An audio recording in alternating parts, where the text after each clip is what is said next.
The town called her Big Josie. They said it without meaning to be cruel, but cruelty doesn't always need intent. It just needs a target. And in a place like Dry Creek, a place so small it was more of a whisper than a town, Josie Belmore Moran was an easy target. She lived alone in a cabin on the edge of the plains, where the silence was so loud it could break your heart. Her shoulders were strong from hauling wood, her hands were calloused from kneading dough, and her heart was a quiet, lonely thing she kept hidden away. Every day, she baked bread, and every day she pretended not to hear the whispers when she rode into town. Unmarried, plain, too heavy for a man to want. The words were stones in her apron pocket, weighing her down long after the sun had set. She'd gotten used to the weight. She thought it was just the way her life was meant to be. She was wrong. It started on a Tuesday. The wind was sweeping dust across the prairie, and Josie was working the dough, her hands moving in a rhythm she'd known her whole life. Press and fold, press and fold. The fire in the stove crackled, a warm and steady friend. Then another sound split the quiet, the sharp creak of her cabin door swinging open. Josie startled, a cloud of flour dusting the air. A man stood in the doorway. His shadow fell long and dark across her floor. He was broad-shouldered, sun-browned, with a sweat-darkened hat pulled low over his eyes. A revolver hung at his hip, but it wasn't the gun that made the air go still. It was him. His stillness was a weapon all its own. "Morning," he said. His voice was as low and quiet as the plains themselves. Josie's heart started thumping a rhythm she didn't know at all. "Can I help you, sir?" He stepped inside, slow and careful, like he was entering a church. "Storm caught me out on the ridge, lost some supplies. Wondered if you might spare a loaf and a bit of salt." When he finally lifted his head, she saw his face. It was a face carved from grief and long miles, not unkind, but distant.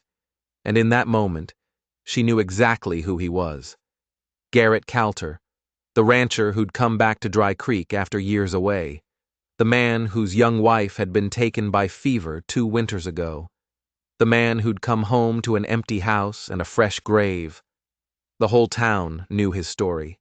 They whispered it with the same pity they used for her. Josie swallowed, suddenly aware of the flower on her dress, of her own lonely life. "I have bread," she managed to say. Still warm. Something flickered in his eyes. He just nodded. "Much obliged." She wrapped the loaf in a clean cloth and handed it to him. Their fingers brushed for just a second. Her hand trembled. His was weathered and strong. He laid a few coins on her table without even counting them. It was enough for 3 loaves, maybe 4. "That's too much," she said softly. "Call the rest, thanks."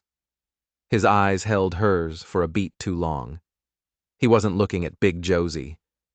He was just looking at her. It was a feeling so new it almost hurt. He turned to leave, but some desperate, foolish part of her spoke up. "Storm's not fully past. You might wait a spell."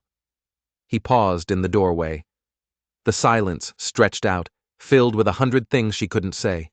For a second she thought he might stay. But then he just tipped his hat. "Got cattle to check on. Thank you, Miss Moran." And then he was gone. The cabin felt twice as empty as before. Josie stared at the coins, still warm from his hand. Her chest ached with a feeling that wasn't quite hope and wasn't quite pain. It was something in between, and she had a terrible feeling it was going to change everything. Later that day, she rode her mule cart into Dry Creek. The town was buzzing. Gossip in Dry Creek traveled faster than a prairie fire. As she stepped into the mercantile, she heard them. "Calter's back," a woman whispered near the pickle barrels. "Saw him riding in." "Widower now," another said. "Shame about his wife." Then came the voice that made Josie's blood run cold. "And I hear he stopped by Big Josie's place this morning." A short, sharp laugh followed. Josie froze, her hands gripping her basket. "Oh, don't be mean," a softer voice said. "She's sweet." "Sweet's not a wife," the first one shot back. "Man like Calter needs a woman who won't break the horse he rides." Laughter, quick and cruel. It stopped the second Josie turned around, her cheeks burning with a fire hotter than her stove. She bought her sugar and coffee without saying a word, but their words clung to her like burrs.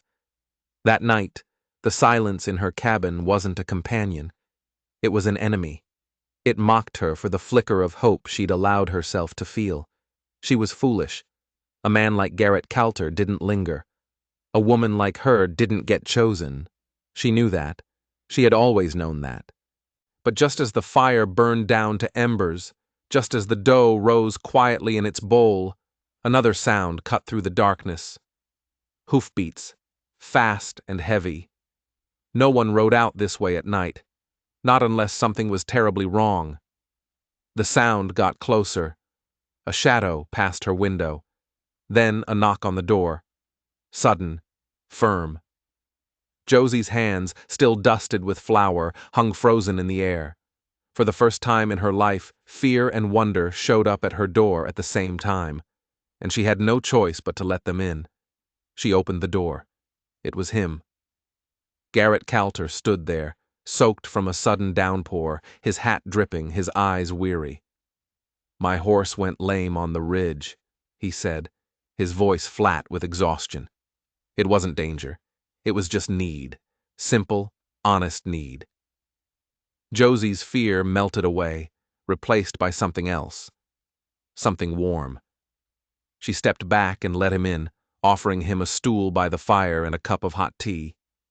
He didn't say much. He didn't have to. His presence filled the small cabin, chasing away the lonely silence she knew so well. He talked a little about his horse, about the storm, about the long ride back to his ranch. She kneaded a new batch of dough in the faint light of dawn, listening. For the first time, her cabin didn't feel like a refuge from the world. It felt like the center of it. When he left, just as the sun was turning the sky a pale gold, he tipped his hat. "Thank you kindly, Miss Moran." There was a weight to his words that stayed with her long after he was gone. That one night changed things. It fractured her invisibility. For years, she had been a ghost in Dry Creek, a useful shadow who baked bread and kept to herself. People knew her worth, but they never truly saw her. Garrett's eyes were different. He saw her. And that simple fact was more dangerous than any gossip. She tried to bury the feeling under her chores. She chopped wood. She fed the chickens. She shaped the loaves.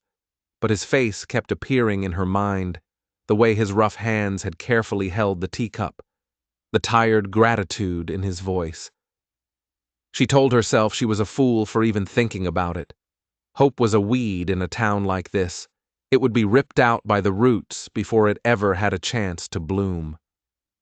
The next time she went to town, the rumors were worse. "Someone saw him at Big Josie's place again," a woman whispered near the fabric bolts. A small, muffled laugh followed. "Well, a man's got to eat."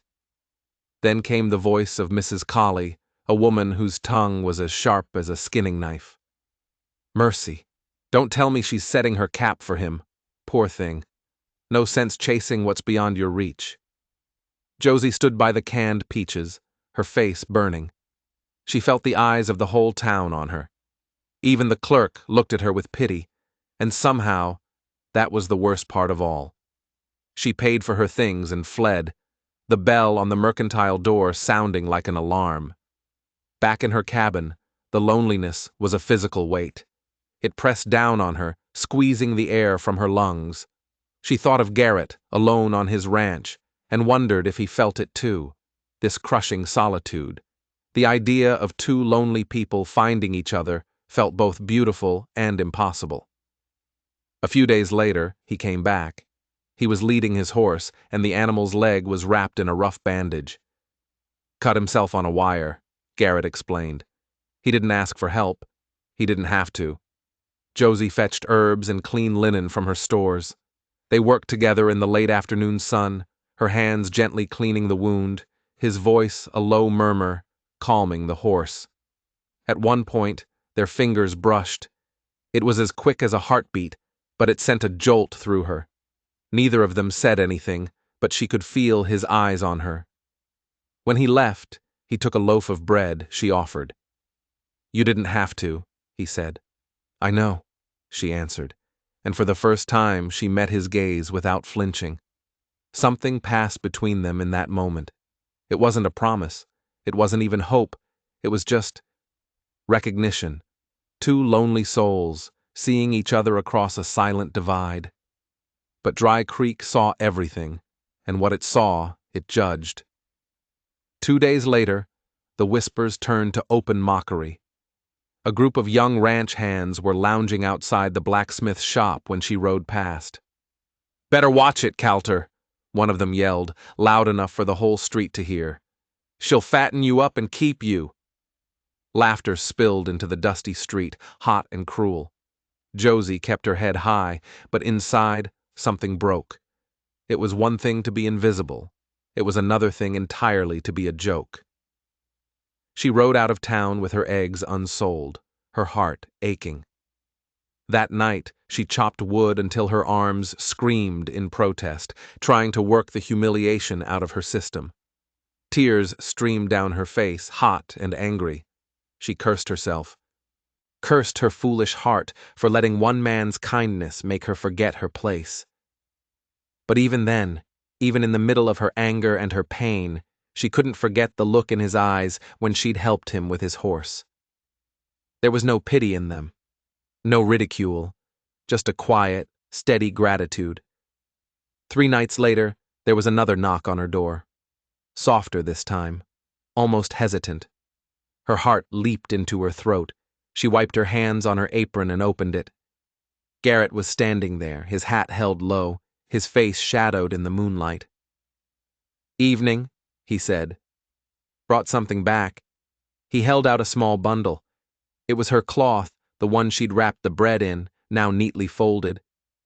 "You didn't have to ride all the way out here for this," she said, confused. "Didn't come just for that," he replied, his voice quiet but firm. "Wanted to thank you proper. Horse is healing clean." He paused, shifting his weight. "Also, I heard what was said in town." A muscle in his jaw twitched. Wasn't right. Josie's throat went dry. No one had ever defended her. Ever. "People talk," she managed to whisper. "Let 'em," he said. "Doesn't mean I have to stand and listen." They just stood there, looking at each other, the vast, silent prairie stretching out all around them. Something warm started to unwind in her chest. It wasn't hope, not yet. But it was the loosening of a knot that had been tied by years of shame. In his face, she saw no pity, only respect. Then he glanced at the horizon, where faint lightning flickered in the distance. "Storm's brewing again," he said. "Best I head back." She almost asked him to stay. The words were right there on her tongue, but she was too afraid. "Ride safe," she said instead. He tipped his hat and disappeared into the night. Josie stood in her doorway long after the sound of his horse had faded, clutching the small, folded cloth in her hands. It felt as heavy and as precious as gold. For the first time in a long, long time, the ache in her chest felt less like loneliness and more like hunger. A hunger for something she had never allowed herself to want. The thunder rolled closer, a promise of change coming across the plains. The next few weeks felt like a dream she was afraid to wake up from. Garrett kept coming back. He never made a big show of it. He'd just appear at her door, sometimes with a saddle that needed mending, sometimes with a gift of venison or coffee beans. He was a quiet man, but his actions spoke louder than any words. He learned that she could name every herb in the prairie just by its scent. She learned the sound of his rare, dry chuckle. One day she laughed at herself, saying she was just a cook. He looked at her, his eyes serious. "You feed men better than any doctor keeps them alive," he said. It wasn't a compliment. It was a statement of fact, and it lodged itself deep in her heart. But the more he came around, the more the town talked, and their talk was getting meaner. One morning, a man named Barlow, full of whiskey and swagger, saw her in the mercantile. He tipped his hat in a mocking way and said, loud enough for everyone to hear, "Heard Calter's been taking his suppers with Big Josie. Guess a man gets lonely enough, he'll settle for heavy bread." The laughter that followed was like a physical blow. Heat rushed up Josie's neck. She wanted to run, to disappear. But before she could move, a shadow fell over her. Garrett. He had been in the back of the store, and he moved so silently no one had seen him. He stood right beside her, tall and calm, but his eyes were as cold as river stones. He looked at Barlow. "Don't," he said. Just that one word. It cut through the laughter and left a ringing silence in its wake. The room went still. Barlow's smirk vanished. He mumbled something and shuffled away.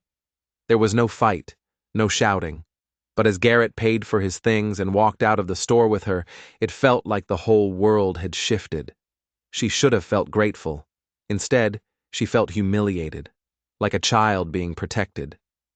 As soon as they were out of town, the tears she'd been holding back started to fall. That night, she couldn't work. She just sat by the fire, her hands idle. Pride and shame were at war inside her. She had built a life where she didn't need anyone. She hated that this one man's kindness had made her feel so fragile. But underneath it all, his quiet defense of her glowed like a single stubborn coal. A few evenings later, he showed up with a load of lumber. Without a word, he started repairing the sagging porch step she'd been tripping over for years. The sound of his hammer echoed across the plains, each blow like a promise. When she brought him lemonade, he just looked at her and said, "Can't have you breaking your neck on account of me coming by." A real smile touched her lips for the first time in what felt like forever. She wasn't just Big Josie, the baker, anymore. She was Josie, a woman who was being seen. But being seen came with a price. Mrs. Colley cornered her outside the church, her voice dripping with fake concern. "Dear, you're making a spectacle of yourself," she hissed. "A man like Garrett Calter doesn't marry a woman like, well, a woman like us. You need to guard your heart before you get shamed." Josie just stood there and took it, the words stinging like wasps. Back at her cabin, she scrubbed her table until her knuckles were raw, trying to wash away the woman's poison. It was no use. Doubt was a bitter taste in her mouth. Then Garrett did something that terrified her more than any gossip. He asked her to come to his ranch to cook for his crew during branding week. "I'm short-handed," he said, but she knew it was more than that. He was inviting her into his world, in front of everyone. It was a test, and she was terrified she would fail. But there was something in his eyes, no pity, no agenda, just a quiet trust, that made her say yes. The first day on his ranch was a whirlwind of dust, smoke, and shouting men. Josie worked in the cookhouse, her hands moving on instinct. Coffee hissed, biscuits rose, beans simmered. The ranch hands, rough and weary men, were surprisingly kind. They tipped their hats. They called her ma'am. They carried heavy pots for her without being asked. Garrett was a constant, quiet presence, making sure she had everything she needed. Once, as he passed behind her, his hand brushed her elbow to steady a tray. The brief touch sent a wave of warmth through her that had nothing to do with the cook stove. That night, back in her own cabin, she felt a bone-deep exhaustion, but underneath it, something else was stirring. Pride. For a whole day, she hadn't been an outcast. She had been essential. A week later, as she was scrubbing the last of the pans at the ranch, Garrett came and stood nearby, oiling a saddle. The silence between them was comfortable, familiar. "My wife, Anna," he said suddenly, his voice low. She was soft-spoken, too, quicker to heal a wound than to pick a fight. His hands stilled on the leather. "I left her one fall to push cattle south. Promised I'd be home before winter. The fever took her before I got back." He took a ragged breath. "Haven't spoken her name out loud in a long while." Josie's heart ached for him. She could feel the trust it took for him to share that pain. "I'm sorry," she whispered. He nodded, his eyes fixed on some distant memory. Town thinks a man forgets. Truth is, sometimes a man just keeps breathing. "Breathing's a kind of courage," she said softly. His eyes met hers, and in that moment, she saw the raw grief he carried every single day. It wasn't romance that passed between them. It was something deeper. The shared understanding of two people who knew what it was to be alone. The next time she went to town for supplies, the whispers were sharper than ever. Two young women tittered behind their hands as she passed. Imagine having to eat her cooking every night. That poor Mr. Coulter must be desperate. Josie's throat tightened, but she held her head high. She thought of Garrett's quiet strength, of the way he had stood up for her, of the grief he carried in silence. And for the first time, the shame didn't win. Still, her hands were trembling by the time she got back to her mule cart. As she neared her cabin, her blood ran cold. There was smoke coming from her chimney, smoke she hadn't lit. Her heart hammered against her ribs. She slid off the cart and crept toward the window, her mind racing with 1,000 terrible possibilities. Had someone come to hurt her, to warn her away from Garrett? She peered through the glass, and then she saw him. Garrett. He was standing at her table, a box of nails and a piece of lumber at his feet. He was fixing the wobbly leg she'd propped up with a book for months. He was just there, mending her broken things as if it were the most natural thing in the world. He turned then, as if he could feel her watching him, and their eyes met through the window. His expression was a mixture of apology and something else, something she was too afraid to name. She took a deep breath and opened the door, her heart thundering in her chest. Whatever was about to happen, whatever words he had brought with him tonight, she knew they were going to change her life forever. Garrett stood by her hearth, the firelight catching the weary lines on his face. He looked like a man who had been wrestling with his own ghosts and wasn't sure if he'd won. "Storm tore a piece of your roof loose," he said, his voice a low rumble. "Figured you wouldn't ask for help." She wanted to tell him she was fine on her own, that she didn't need a man to fix her roof or her life, but the words that came out were softer. "You didn't have to." "Maybe I wanted to," he said, and the words seemed to hang in the air between them, heavy with unspoken meaning. He didn't say anything more. He just went back to work, the steady rhythm of his hammer a comforting sound in the quiet cabin. Josie watched him, a feeling of tender, terrifying hope blooming in her chest. But the world outside her cabin wasn't quiet for long. News came to Dry Creek, like a rattlesnake slithering through the dust. A man named Clayton Pike, a ruthless cattle baron with a gang of hired guns, was pushing north. He was known for taking what he wanted, and he had his eyes set on Garrett's land, the water rights, the good grass, and the isolated ranch house that would be so easy to take. The town muttered and worried, but no one was willing to stand up to Pike. They respected his reputation for violence more than they respected their neighbor. A cold dread settled in Josie's stomach. Garrett seemed unfazed, but she could see the tension in his shoulders, the weariness in his eyes. One afternoon, she climbed the ladder to his roof to hand him a new shingle. "You've heard about Pike?" she asked. "Heard," he said, not looking at her. "Not the first man to want what isn't his. And you'll just face him alone." He finally met her gaze, and the sadness in his blue eyes pierced her to the core. "Always have." That answer was a spark to a fuse. She knew what it was to be alone, to feel like the whole world was against you. And she knew that some fights were too big to face by yourself. She tried to rally the men in town, but they just shuffled their feet and looked away. "Coulter's his own man," one of them mumbled. "Not our business." The night before Pike and his men were due to arrive, Josie made a decision. She wasn't going to let Garrett face them alone. She packed her mule cart with bread, smoked meat, and jars of pickled beans. She filled jugs with fresh water and gathered clean linen for bandages. Fear was a cold, hard knot in her belly, but she ignored it. She found Garrett in his barn, mending a fence by lantern light, his back a lonely silhouette against the darkness. "You'll eat," she said, unloading her baskets, "and you'll have bandages if things get ugly." He straightened up slowly, his eyes searching her face. "Josie, you don't owe me this." "Maybe I want to," she said, echoing his own words back to him. She saw something in his face then, a crack in the armor of his solitude. They worked through the night, side by side, preparing for a war they both knew he couldn't win alone. Just before dawn, a cold rain began to fall, driving them into the barn. The air smelled of wet hay and nervous horses.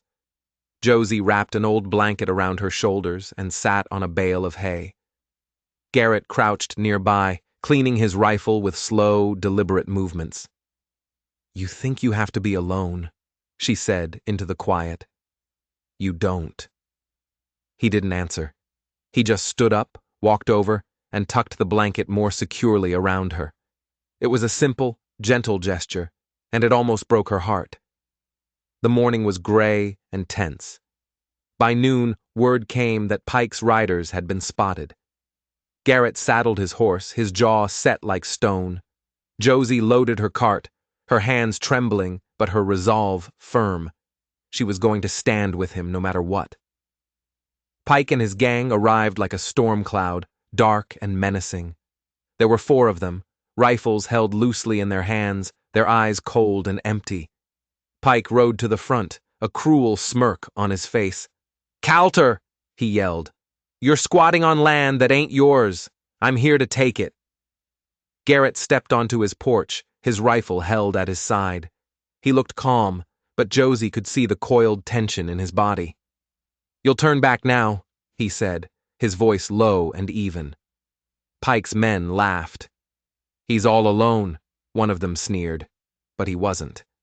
Josie stepped out of the barn, her skirts heavy with mud, her face pale but determined. "He's not," she said, her voice shaking but clear. Pike's eyes slid over to her, a look of amused contempt on his face. "Well, look what we have here. The cook woman. You plan on baking me off this land?" "She's worth 10 of you," Garrett said, his voice like thunder. Pike's smirk faltered for a second. He nudged his horse forward, his hand dropping to the gun at his hip. "Last warning, Calter." The air grew thick with tension. A gunshot felt inevitable. But then another sound cut through the wind, a shout, and then the thunder of hoofbeats. A group of riders appeared on the horizon, coming fast. Pike's men shifted uneasily, their confidence wavering. Was this more of Garrett's crew? Had they underestimated him? The riders got closer, and Josie's heart sank. It wasn't a crew of hardened ranch hands. It was a handful of townsmen. Barlow was among them, his face grim and ashamed. They had come. They were late, and they were scared, but they had come. Pike saw it too. He saw that Garrett wasn't alone anymore. He cursed, spat in the mud, and yanked his horse's reins, turning it around.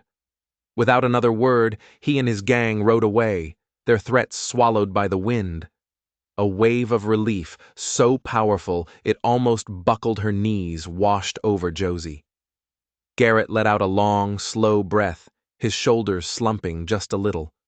The townsmen gave them awkward nods, and then turned and rode back to town, leaving Josie and Garrett alone in the sudden, ringing silence.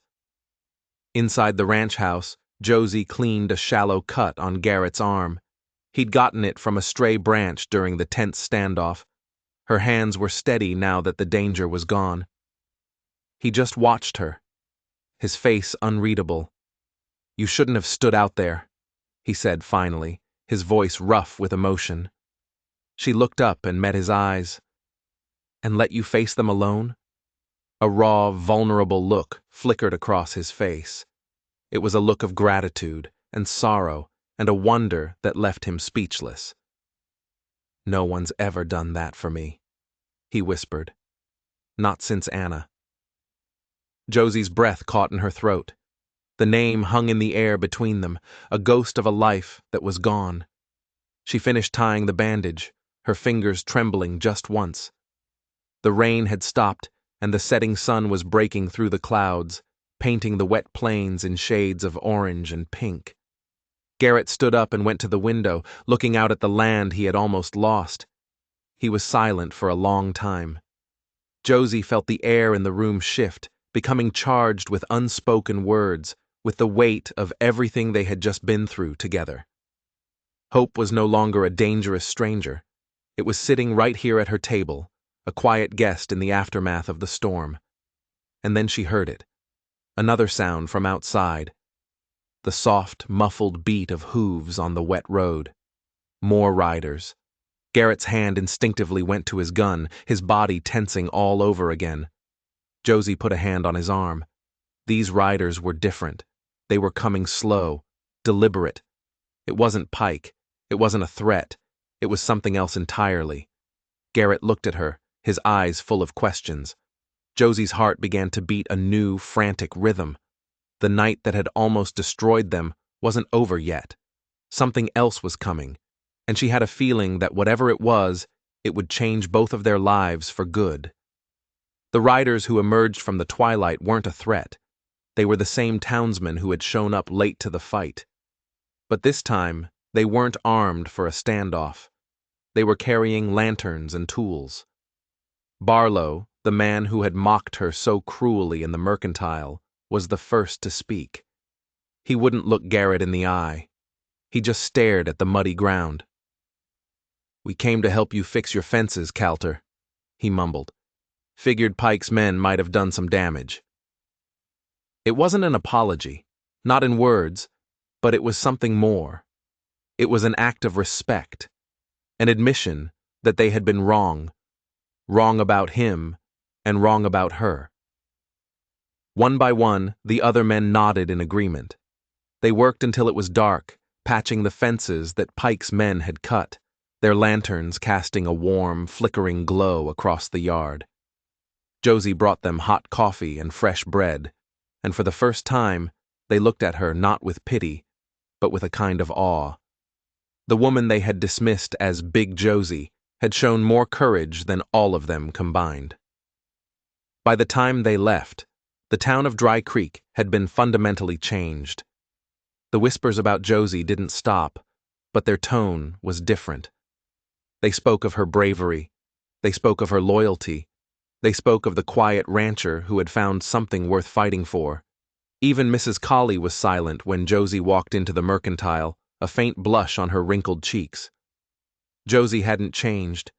She was still the same woman. But the way people saw her had. The weight she had carried for so long was finally starting to lift. Garrett stayed at his ranch, but the path between his land and her cabin became a well-worn track. He was there most evenings, sometimes to work, sometimes just to sit on her porch and watch the sunset. He built her a new baking table, the wood smooth and sturdy under his patient hands. "You don't have to do all this," she told him one evening. He didn't look up from his work. "Maybe I need to," he said. "Why?" she asked, her voice barely a whisper. He finally stopped sanding the wood and looked at her. "I spent years thinking that if I just stayed busy, the grief would leave me alone. All it did was build a wall around me." His voice was low and steady. "You fed me more than bread, Josie. You reminded me what it's like to be seen." Her breath caught in her chest. "People see me," she whispered. "They just don't want what they see." He stood up and walked over to her, and the intensity in his eyes held her captive. "They're blind," he said simply. "I'm not." Tears welled in her eyes, hot and sudden. No one had ever said anything like that to her. No one had ever looked at her with such raw, honest admiration. She turned away, trying to hide her tears, but he didn't move. He just stood there, his presence a silent, steady comfort, giving her the space to feel everything she had held back for so long. A few nights later, he arrived long after the sun had set. He found her sitting on her porch, a book in her lap. He just stood in front of her for a long moment, twisting his hat in his hands, a man searching for the right words. "Josie," he began, his voice rough. "I've been alone for a long time. I thought that's what I deserved. I thought love died with Anna." He swallowed hard. "Then I met you." He took a deep breath. "You don't ask for a thing, but you give more than anyone I've ever known. You're strong, Josie, and you're kind, and you make the silence easier to bear." The tears came again, but this time they weren't tears of shame or sadness. They were tears of a joy so profound it was almost painful. For her entire life, she had believed she was unworthy of love, unworthy of being chosen. "Garrett," she whispered, her voice choked with emotion. I'm not what men want." He stepped closer, into the soft glow of her lantern. "You're what I want." The words were plain, simple, and they were the most beautiful words she had ever heard. For a moment she couldn't speak. All the years of loneliness, of being the butt of the joke, of feeling invisible, seemed to crumble away under the weight of his gaze. She wasn't Big Josie anymore. She was just Josie, and she was loved. "You'll have to be patient with me," she finally managed to say, her voice shaking. A small, slow smile touched his lips. "I've learned patience," he said. She let out a soft, watery laugh and stepped into his arms. He held her close, not with the possessiveness of a man claiming a prize, but with the gentle strength of a man offering shelter from a storm. The hollow place in her chest, the one that had ached with loneliness for as long as she could remember, was finally, blessedly full. Their life together wasn't loud or dramatic. It was as quiet and steady as the plains themselves. He would bring her coffee in the mornings. She would help him mend his shirts in the evenings. The town watched, and the last of the cruel whispers died out, replaced by a quiet respect.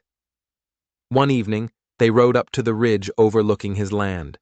The setting sun had painted the sky in brilliant strokes of gold and purple. "I used to think this place was all I'd ever have," Garrett said, his voice quiet. "Now, it feels like something to share." He looked at her, a question in his eyes. "With me?" she whispered, her heart thudding. He simply nodded. It wasn't a proposal. It wasn't a grand declaration. It was just the simple, solid truth. They stood there together as darkness fell, his hand finding hers. His fingers were rough and calloused, but they held hers with a tenderness that spoke volumes. In the distance, the lights of Dry Creek began to flicker on, one by one, like tiny stars scattered on the dark earth. They were witnesses to a woman who had once been invisible, now standing tall, loved not in spite of who she was, but because of it. Josie looked at the man beside her, the man who had seen the strength she didn't even know she had, and for the first time in her life, the future didn't feel like a lonely, narrow path. It felt as wide and as beautiful as the prairie sky itself. If you enjoyed this story and you believe that everyone deserves to be seen for who they truly are, don't forget to like this video and hit that subscribe button. You never know what other hidden strengths and quiet heroes we might uncover together.